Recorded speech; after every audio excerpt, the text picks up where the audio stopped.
The NBA's trade deadline is 1 week away, and all 30 teams are starting to get serious about what needs changing for the rest of their season. Some teams need a lot of big changes to get where they want to be, while others only need a small move or two around the edges, and all of that ties into today's video.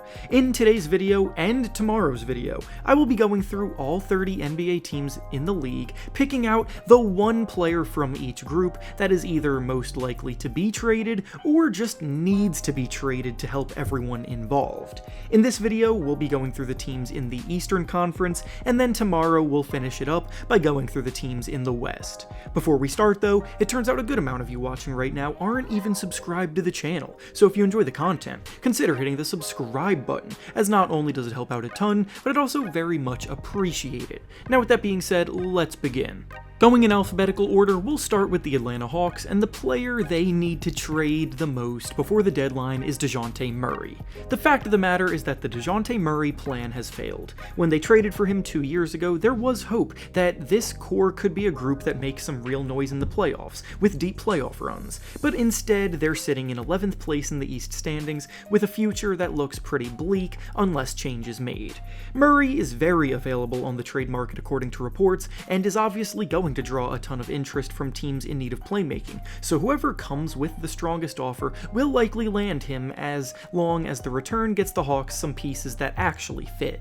Next is the Boston Celtics, and the player they're most likely to trade is Peyton Pritchard. The Celtics seem like a group pretty content with what they have at their disposal, so a trade isn't necessarily imminent for them, but if they were to make a move, Pritchard seems like an obvious choice for who they could move. He's regained some value this season working his way back into the rotation, and has flashed plenty of glimpses of someone who can be a good scorer off the bench when needed, but the thing is that the Celtics already have so much scoring and playmaking in their lineup that he's very expendable. Next is the Brooklyn Nets, and the player they're most likely to trade before the deadline is Spencer Dinwiddie. The Nets were hoping that the group they have would be competitive, but with them now 8 games below 500, they may have to be sellers at the deadline. It's not going to be easy to shed Dinwiddie's $20 million contract with how poorly he's played this year, but the fact that it's expiring this summer should help a little bit, and the Nets seem to have a good chance entering other deals as a third team to help facilitate their deals as well, which could be where Dinwiddie gets included. Up next is the Charlotte Hornets, and the player they need to move at the deadline the most is Miles Bridges. Miles Bridges comes with issues off the court that already complicate his value, but his production on the court has made him a trade target according to several reports, and if the Hornets get a solid offer for him, it is definitely in their best interest to take the assets and move on.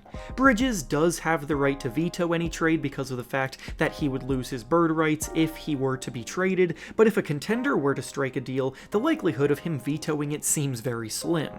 Next up is the Chicago Bulls, and the player they need to trade before the trade deadline is Zach Lavine. Everything is pointing towards Lavine's time in Chicago being over. The core group they put together hoping to make noise in the playoffs never amounted to anything. Lavine's individual production has taken a big dip, and the Bulls have been better without him this year. With him still under contract for 3 more years, they need to move him sooner rather than later to start their next phase, and Zach likely needs a change of scenery to rejuvenate his own career too. Up next is the Cleveland Cavaliers, and the player they're most likely to trade before the deadline is Caris LeVert. The Cavaliers have been a banged-up group all season long, but are still a top 5 team in the East, so they're another group that seems unlikely to change much, but LeVert's contract is the easiest to include in a deal for what he actually provides. He's been solid off the bench for the team as a scorer this year, but they won't hesitate to get an upgrade if they can find it. Next is the Detroit Pistons, and the player they need to trade before the deadline is Bojan Bogdanovic. Last place teams are typically always sellers at the deadline, and especially in this case, Bogdanovic just doesn't fit the timeline at all and could easily be a help to a team looking to make a playoff run. His contract has a team option for next year, so he doesn't even have to be a long-term commitment. He's a highly efficient 20-point scorer that makes 41% of his threes, and the Pistons are better off getting what they can for him. Next is the Indiana Pacers, and the player they're most likely to trade before the deadline is Buddy Hield. The Pacers have actually already made their big pre-deadline trade by acquiring Pascal Siakam, so they very well may be done making moves, but if they're not, then Buddy Hield is easily the most expendable. They have a lot of budding talent in their backcourt, and Hield will be a free agent this summer, so he's an obvious choice for any team in need of a rental to provide some high-level shooting for the rest of the year. Up next is the Miami Heat, and the player they were most likely to trade was Kyle Lowry, who was already traded.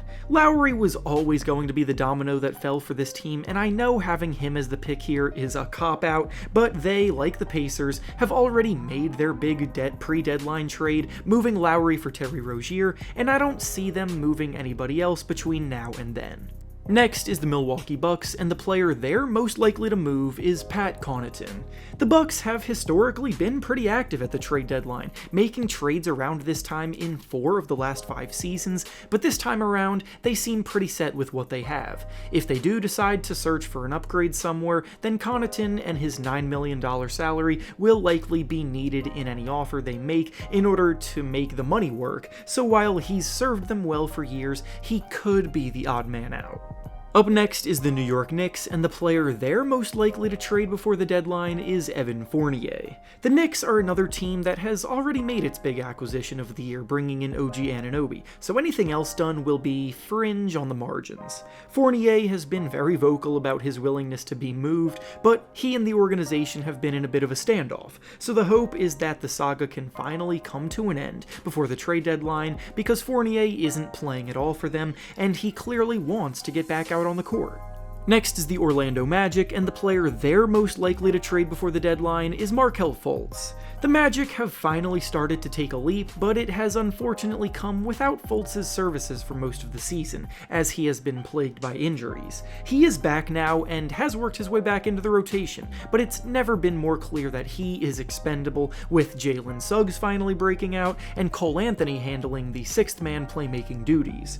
Fultz and his $17 million expiring contract also make the most sense in any trade offer, where the Magic could look to make a big swing, which according to several reports they might end up doing, looking for a star, and they'll need the money to work in those kind of offers. Up next is the Philadelphia 76ers, and the player they're most likely to trade before the deadline is KJ Martin.